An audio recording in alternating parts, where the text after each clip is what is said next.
Let's review key plant structures and their functions. We have xylem vessels, phloem sieve tubes, stomatal pores, cuticles, and root hairs. Xylem vessels transport water and minerals from roots to leaves. They are hollow tubes and do not open or close. Phloem sieve tubes transport sugars and organic substances. Like xylem, they do not regulate gas exchange. Stomata are tiny openings on leaves. Guard cells control their opening and closing for gas exchange.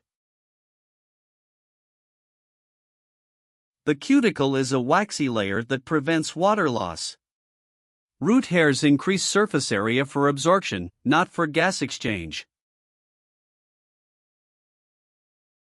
The structure that opens and closes to regulate gas exchange is the stomatal pore. So, the correct option is C, stomatal pore, guard cells.